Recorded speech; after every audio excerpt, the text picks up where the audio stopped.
여러분 안녕하십니까? 심층 취재 쌍심지. 이번 시간에는 지난 한 해 동안 쌍심지가 다뤘었던 현안들 중 일부를 다시 돌아보는 시간을 갖도록 하겠습니다. 취재 시점의 상황과 현 상황 그리고 아직 해결되지 못한 문제에 대해서 앞으로 어떻게 해결됐으면 하는지에 대해 전문가들의 의견을 들어보는 자리를 마련했습니다.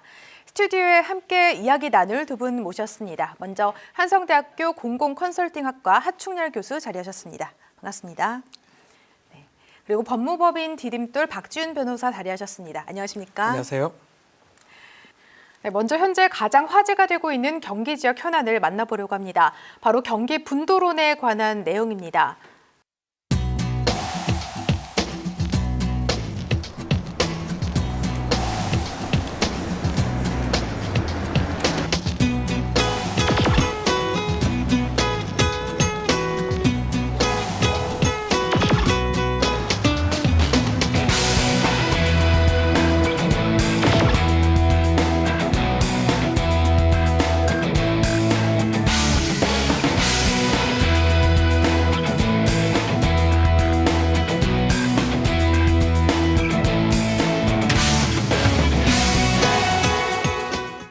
경기 북부 각 시군에서는 30년째 경기도를 남과 북으로 나누자는 경기 분도론이 나오고 있습니다. 하지만 그동안 국회에서 논의조차 없었는데요. 그런데 최근 국회 경기북도 설치와 관련한 법안이 상정되면서 새로운 국면을 맞이했습니다. 변호사님, 국회 행정안전위원회에 상정된 내용 좀 설명 부탁드릴게요. 네. 경기북도 설치 등에 관한 법률안입니다. 이 안을 지금 심사를 하고 있는데 주요 내용 자체는 한강을 중심으로 경기도 북쪽하고 남쪽을 행정구역을 북도, 남도로 나누자라는 얘기고요. 또 한강으로 중심으로 돼 있고 경기 북구에 지금 경찰청이라든지 교육청이라든지 있기 때문에 행정청도 있고 그 대신에 행정구역도 나누는 게 맞다라는 게 지금 법률안의 취지입니다. 네, 그렇습니다. 이 경기 북부 지역이 경기 남부에 비해서 발전이 좀 덜 됐지만 전체적인 지표를 봤을 때는 면적이라든지 인구라든지 이런 부분에 있어서 분리가 돼도 전혀 문제가 없을 것 같은데 교수님 어떻게 생각을 하시는지요? 찬성하고 있는 측의 측면을 바라봤을 때 단순히 면적, 인구 등과 같은 지표에 근거한 물리적 계획에 의존해서 찬성을 주장하고 있습니다.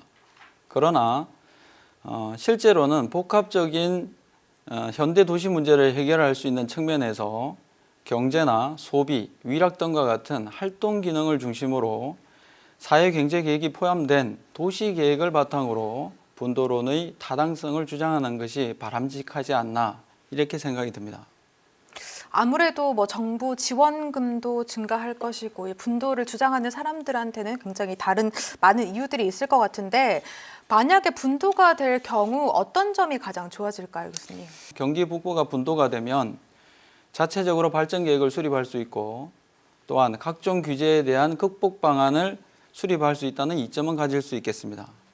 근데 다만 보조금 관리에 관한 법률이나 지방재정법에 따르는 지방교부세의 증세나 재정 자립의 확충을 위한 정책은 오히려 중앙정부의 행정부담을 가중시킬 수 있기 때문에 경기 분도에 있어서는 약간의 걸림돌로 작용할 수 있지 않나 이렇게 생각이 듭니다.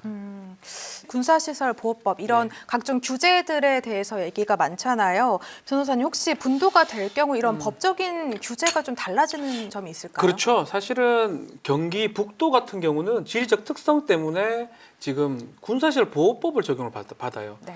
근데 사실 수도권이라는 것 때문에 수도권 정비계획법 적용도 받거든요.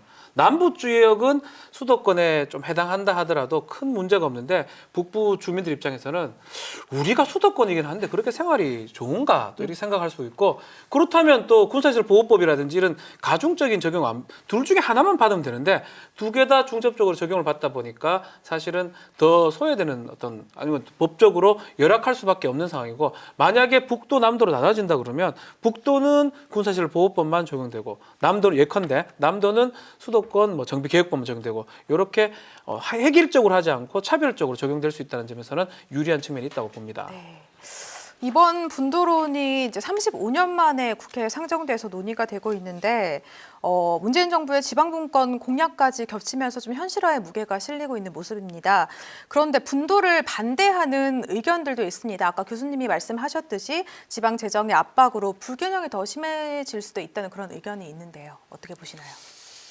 중앙정부 같은 경우에는 재정 자립도가 낮은 지방자치단체를 대상으로 지방교부세율을 인상하거나 또는 국고보조금에 대한 보조율을 조정한다거나 이렇게 해서 재정 자립의 확충을 위한 정책들을 수립해서 시행하고 있습니다. 결과론적으로 얘기를 하면 결국은 경기 분도라는 목표를 실행하기 위해서는 경기 북부에 있는 10개의 시군이 즉 기초지방자치단체가 현재 경기 남부의 3분의 1 수준인 사업 재수를 증가해서 지역 내 총 생산률을 향상시킨다든가 이러한 경기 전체의 18.4%에 거치고 있는 지방세원의 확대를 위한 노력들을 선행해야만 결국은 분도가 현실화될 수 있지 않나 이렇게 봐집니다. 그 전에 노력들이 좀 선행돼야 된다는 말씀이신데 맞습니다. 그러면 뭐 당장 어느 시간 내에 뭐 분도가 이루어지는 건 어떻게 보면 좀 불가능한 일인가요? 그렇습니다. 지금 지방재정 자립이 이루어지지 않은 취지에서 자립도가 어느 정도는 확보되지 않은 측면에서 일부 찬성하는 사람들의 주장에 의한 지방교부세율이 정대될 것이다.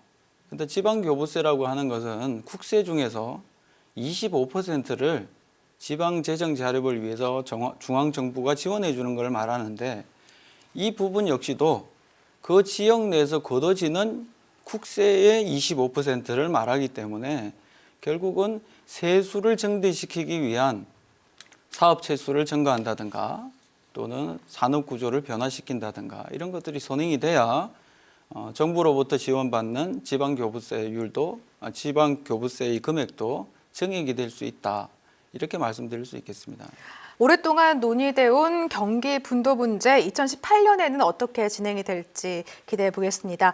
다음 사안과도 경기 분도 문제가 연관이 될 것 같은데요. 이번 사안은 지난 6월 말 개통한 구리 포천 고속도로 통행료 논란입니다. 네, 화면 함께 보시죠.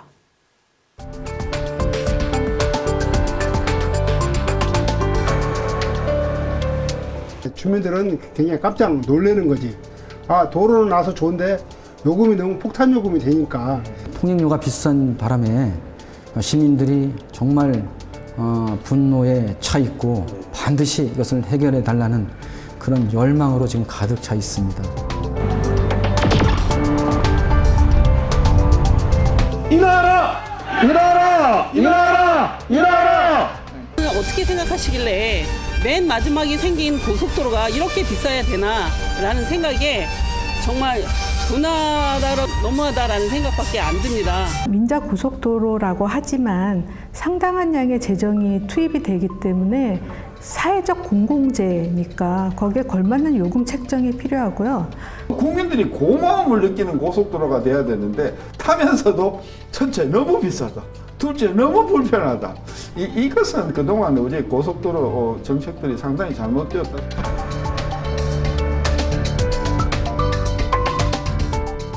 경기 북부 지역 발전을 앞당길 것으로 기대를 모은 구리 포천 고속도로. 하지만 다른 곳보다 비싼 통행료로 논란이 되고 있습니다. 주민들과 주변 시군의 인하 요구에도 불구하고 여전히 해결되지 않고 제자리 걸음을 하고 있는 모습인데요. 변호사님, 네. 이렇게 월등히 다른 곳보다 통행료가 그렇죠. 높은 것은 민자로 개설됐기 때문입니다. 이외에 민자와 아니면 공공사업으로 개설된 도로 왜 차이점이 있나요? 글쎄요. 민자께서는 이제 협약을 하면서 지금 말한 것처럼 그 증감분을 반영합니다. 소비자 물가지수라든지 그런 것들을 협약하면서 했기 때문에 최초 협약할 때는 아마 예를 들어서 2,000원 단위로 한다 하더라도 나중에 3,000원에 실제로 시행되기도 하고 또 이게 건설하는 과정에서 사용비가 비용이 많이 들었다고 얘기를 할 수가 있거든요. 그러다 보니까 공공사업 위해서 민자로 했을 때 그 비용이 더 드는 게 일반적이고 이 구리 포천 간 고속도로는 처음에 제안한 것보다 1,000원 이상 더 증가한 통행료가 돼버려가지고 더 문제가 되는 게 아닌가 이렇게 보입니다. 네, 그렇습니다. 1,000원 이상 증가했다. 굉장히 사실 많은 금액입니다. 그런데 중간에 좀 건설 비용이 부풀려졌을 그런 확률도 있는 건가요? 그럴 가능성 배제는 못하는데 그걸 뭐 제가 뭐 단도직입적으로 말씀을 할 수가 없고요. 그렇지만 공공사업에서 만들었을 때 비용하고 민자에 만들어서 비용이 달라질 수는 어쩌면 없는 거거든요. 그럼에도 불구하고 중간에 뭐 원자재라든지 그런 비용들이 증가했고 또 말한 것처럼 어떤 소비자 물가지수라든지 그런 것들이 증가했기 때문에 그게 통행료에 반영된 것으로 보입니다. 네. 근데 이게 높은 차입금 이자, 그러니까 셀프 차입 문제도 거론이 되고 있습니다. 이 부분에 대해서는 어떻게 생각을 하시는지? 현재로서는 셀프 차입이라는 뭐 대주주가 지금 국민연금공단이기 때문에 거기서 한 게 아니냐라고 볼 수 있는데 현재로서는 대우건설 컨소시엄이 지금 총 사업비의 약 50%가 넘는 금액을 투자를 했기 때문에 대우건설 컨소시엄이 과연 그 자금을 어디서 융통을 할 것인가는 결국은 민간 투자자가 결정할 문제이기 때문에 그 부분을 뭐 셀프 차입이다 아니다 뭐 거기에 대한 금융 비용이 높다 낮다 이렇게 판단하기 곤란하고요.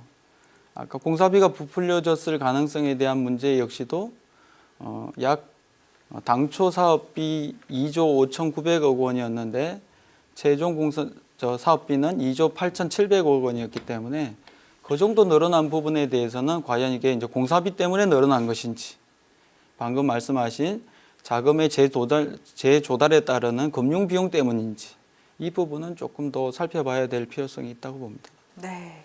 구리포천 고속도로는 개통 5개월을 맞으며 비싼 통행료에도 불구하고 교통시간 단축 효과로 하루 평균 38,000대가 이용을 하고 있는 것으로 파악을 하고 있습니다.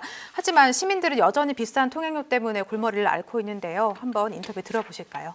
국토부에서는 당초에 그 고속도로 요금의 평균 요금이 한 1.02배 정도의 수준에서 요금을 책정하겠다고 했는데 현재 요금은 거의 2배 이상이 되기 때문에 시민들은 그거에 대해서 상당히 이제 강력하게 이제 요금 인하를 요구하는 그런 상황이 됩니다.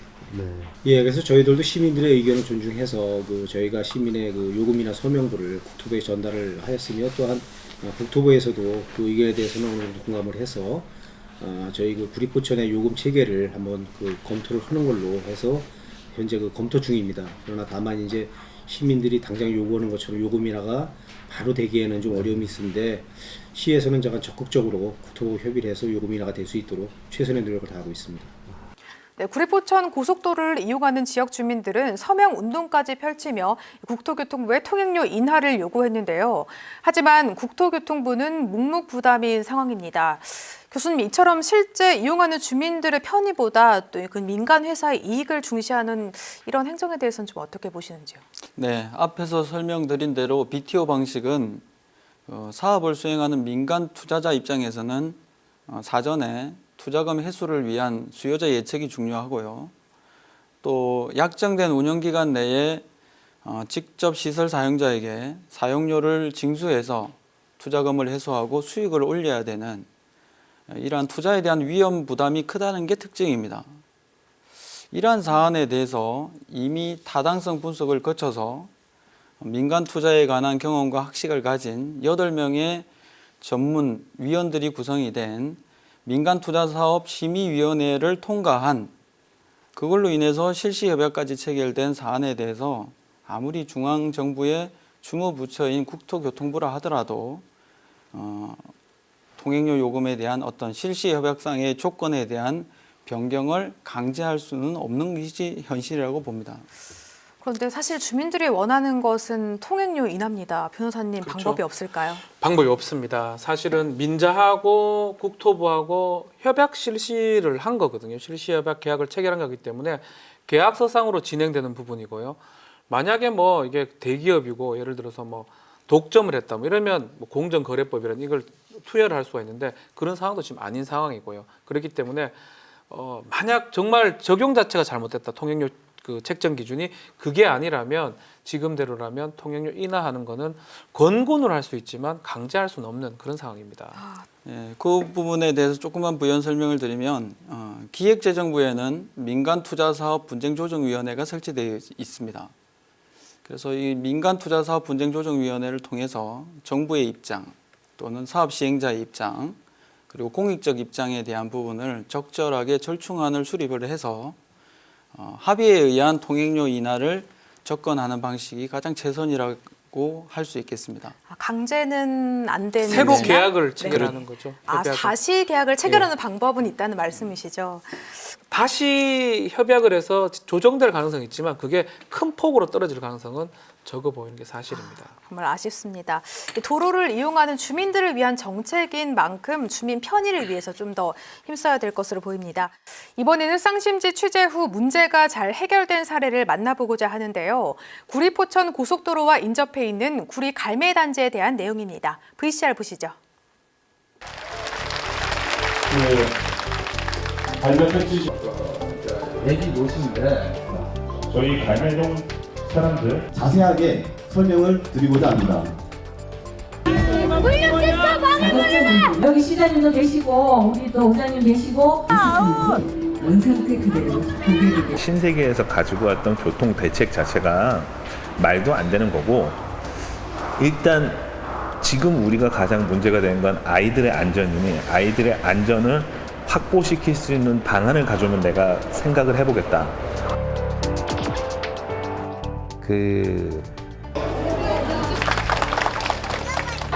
배송은 하루 6일 온라인으로 LH가 책임지고 계약을 해지해주고 계약금을 돌려줘야 되는 그런 형태의 마무리가 돼야 된다고 저는 생각을 합니다.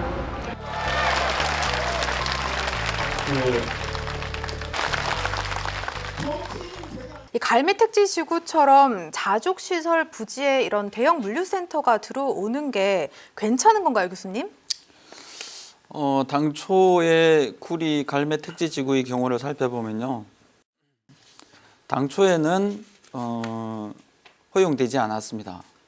허용되지 않았는데 2010년도에 구리시에서 기존의 그 개발 예정 택지지구 안에 운영을 하고 있던 소형 창고나 공장을 운영해오던 주민들의 대토 요구를 수용함으로써 이 내용을 LH공사에 건의서를 보내서 수용 요구를 하게 됩니다. 거기에 따라 LH가 구리시의 건의서를 받아들여서 이제 그 부지의 자족시설 용지에 이제 창고나 물류창고와 같은 이런 부분을 허용하게 됩니다.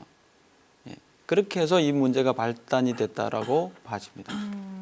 아까 변호사님이 말씀하셨던 것처럼 그런 어린이 보호구역 같은 게 있을 텐데 법적 규제를 어떻게 뚫었나요? 그렇죠. 법적 규제라는 건 사실 어린이 보호 단지에 그 자족 시설이니까 물류센터가 들어올 수 없다. 그렇게 보기는 어려워요. 그런 거는 그 지자체, 구리시라든지 지자체에서 판단할 부분이고 지자체에서는 괜찮다고 아마 LH 공사 의견들을 받은 것으로 보입니다. 그러다 보니까 어떤 청문 절차라든지 주민의 의견들을 100% 수렴을 하지 않고 그 절차를 밟은 것으로 보입니다. 그래서 인가 허가가 떨어진 이후에 그 이후에 이제 사업을 수행하려고 하니까 주민들이 반대를 한 거거든요.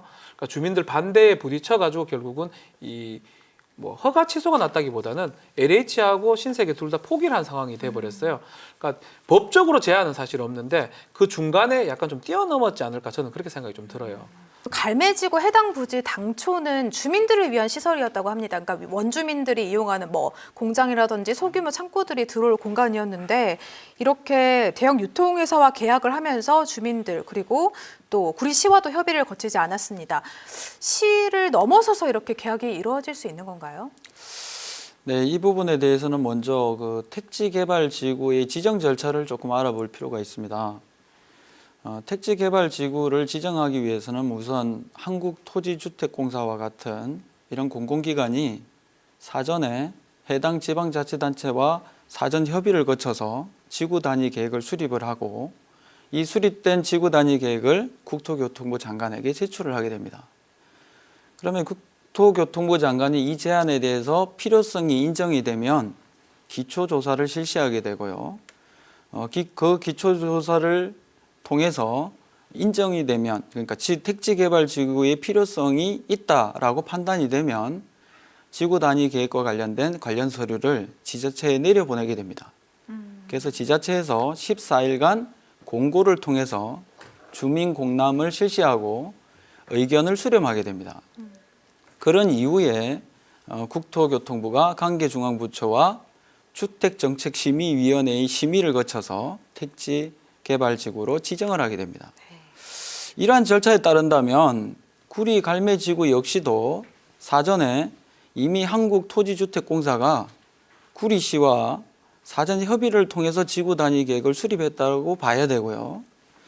그리고 그 수립된 지구 단위 계획에 대해서는 국토교통부가 다시 지구 단위와 관련된 지구 단위 계획과 관련된 관련 서류를 구리시에 보내서 주민 공람을 실시하고 거기에 대한 의견 수렴을 했다라고 봐지고요. 예. 그렇다면 구리시가 사실은 처음부터 다 알고 있었던 그렇다고 거겠네요. 봐야 되겠죠. 그런 데다가 덧붙여 말씀드리면 2010년도에는 구리시가 기존에 없었던 지구 단위 계획상에는 반영되어 있지 않던 부분을 그 기존의 그 창고와 공장을 운영하던 주민들의 요구가 있다고 해서 그 부분을 건의서로 작성해서 LH에다가 소형 창고나 공장을 운영할 수 있도록 자족시설의 용지에 대한 용도를 변경해달라 이렇게 건의까지 한 것으로 보여집니다. 네. 그럼으로써 결국은 그 자족시설 용지에 창고 내지는 물류창고를 허용할 수 있도록 이렇게 된 사실로 봐지거든요. 그렇다고 보면 결국은 해당 지방자치단체인 구리시가 향후 이 택지지구에 입주하는 1,800세대의 입주민들을 대상으로 주거 환경이나 교육 환경에 대한 부분들을 좀 고려해서 좀 적극적인 행정 대응을 할 필요가 있지 않았나. 네, 그런 문제점이 좀 아쉽다는 부분이 생각이 듭니다. 가장 큰 거는 이제 저 자족 시설이 저희가 물류센터를 철회를 시키면서 가장 첫 번째로 내세웠던 게 아이들의 안전이 위협받는다였거든요. 대신에 저희가 물류센터를 그 반대를 하면서 얘기했던 게 유통단지, 이쪽 그 무슨 뭐 이마트나 뭐 이런 여러 가지 유통단지들도 저희가 전부 다 반대를 했단 말이에요. 그러니까 주민들의 가장 큰 우려 자체는 저 자족시설이 어떤 게 들어올 것이냐, 이 부분에 대한 우려가 조금 있죠. 대신에 우리가 그거를 요구를 하고 우리가 그거를 쟁취했기 때문에 그 부분에 대해서는 어느 정도 우리가 그거는 감수를 해야 된다. 저 자족시설에 사실 이마트나 뭐 이마트 트레이더스 아니면 뭐 홈플러스나 이런 유통시설은 못 들어올 것이다. 대신에 여기를 어떻게 개발해야 될지는 이제 구리시하고 구리시의회 이쪽 부분에 이 자족시설을 어떤 식으로 변경을 해주시고 어떤 식으로 개발을 해주십시오. 이런 부분으로서 좀 이야기를 했던 부분이 있고, 이제 시청하고 시의회 쪽에서는 그쪽을 지식산업개발센터라는 걸로 구리도시공사에서 진행을 할 수 있게끔 시의회 그 정회에서 신동아 의원이 그런 질문을 구리도시공사 사장하고 그런 질문과 이쪽 부분으로 개발할 수 있는지를 좀 이야기를 했었습니다. 그런데 앞으로 구리시가 매입할 계획이라고 하는데 현재 좀 어떤 상황인가요? 매입을 하고 있는 상황인가요? 제가 보는 측면에서는 구리시가 해당 자족시설 용지인 5,000평을 매입하기는 쉽지 않을 것으로 보입니다. 첫 왜 그런가요? 네. 예, 우선적으로는 재원의 확보가 문제될 것으로 보이고요. 지금 구리시의 재정 자립도 측면에서 과연 구리시 의회에서 별도의 예산을 책정해서 그 부지를 매입하겠다 했을 때 그만한 재원을 확보할 수 있느냐. 그렇다고 해서 중앙정부로부터 지방교부세나 그러니까 특별교부세가 되겠죠. 특수한 목적을 지정해서 받는 특별교부세나 이런 것들을 지원받아서 과연 이 부지를 매입할 수 있겠느냐라는 문제가 일단 제기가 되고요. 두 번째는 매입한다 하더라도 그 해당 부지를 어떻게 활용할 것인가, 활용 문제가 대두될 것으로 보입니다. 만약에 구리시가 이 땅을 매입하지 않는다면 LH가 계속해서 여기서 어떤 사업을 해야 될 텐데 어떻게 보시나요? 앞으로 LH가 이곳을 어떤 식으로 활용을 할 것으로 보시나요? 지금 현재 입장은 LH가 그런 측면에서 지금 고심을 하고 있지 않나. 신세계는 이미 철회의 의사가 있다. 계약 철회의 의사를 밝혀왔는데 거기에 대해서 LH가 과연 이걸 철회를 해주고 계약금을 돌려줬을 때 향후 이 토지에 대한 처분을 어떻게 할 것인가. 구리시의 입장대로 구리시가 이 부지를 매입을 해서 주민들을 위한 시설로 활용하겠다 한다면 가장 좋은 분쟁 해결 방법이 되겠으나 구리시가 재원 확보의 문제점이나 이런 중앙정부의 지원의 제한이 되는 문제점들로 인해서 이 해당 부지를 매입하지 못했을 경우에는 결국은 그 숙제는 LH공사로 돌아가지 않냐. 이런 측면에서 지금 한국토지주택공사가 고심을 하고 있다 이렇게 봐집니다. 아직까지 완전히 해결됐다고 보기는 힘들 것 같습니다. 이 변호사님, 네. 갈매지구 이런 상황인데 다른 지역도 이런 비슷한 문제점이 많을 것 같습니다. 그렇습니다. 기업의 자진 철회가 안 될 경우 어떤 법적인 문제가 발생하게 되나요? 이건 잘 됐죠. 사실은 기업이 신세계가 힘들다고 판단했기 때문에 자진 철회를 해서 큰 문제가 없는데 만약 사업이 계속 진행된다면 결국 지자체, 여기서는 구리시입니다. 다른 데도 지자체를 상대로 행정소송을 걸 수가 있습니다. 지자체가 법령에 위반해서 어떤 허가를 했다든지 절차가 진행됐다 그러면 그 부분에 대해서 취소 청구를 할 수가 있고요. 그래서 그런 경우는 사실 또 문제가 사업이 많이 진행되는데 취소를 한다 그러면 그 비용도 많이 들거든요. 그러니까 이번 같은 경우는 상당히 잘 됐는데 그렇기 때문에 지자체가 이런 큰 사업 같은 경우는 꼼꼼히 좀 살펴봐야 됩니다. 그렇지 않으면 이런 문제가 항상 발생할 수 있다 이렇게 말씀드릴 수 있습니다. 네, 지금까지 올해 하반기에 다뤘던 이야기 중 화제가 됐던 경기 지역 현안 3가지를 함께 이야기해봤습니다. 오늘 좋은 말씀 들려주신 두 분 고맙습니다. 네, 감사합니다. 감사합니다. 감사합니다. 네, 시청자의 눈으로 우리 주변 이야기를 바라보는 심층 취재 쌍심지. 앞으로도 심층 취재 쌍심지는 계속됩니다. 시청자의 입장에서 보다 가깝게, 보다 심층적으로 취재하고 이야기를 담아내도록 하겠습니다. 감사합니다.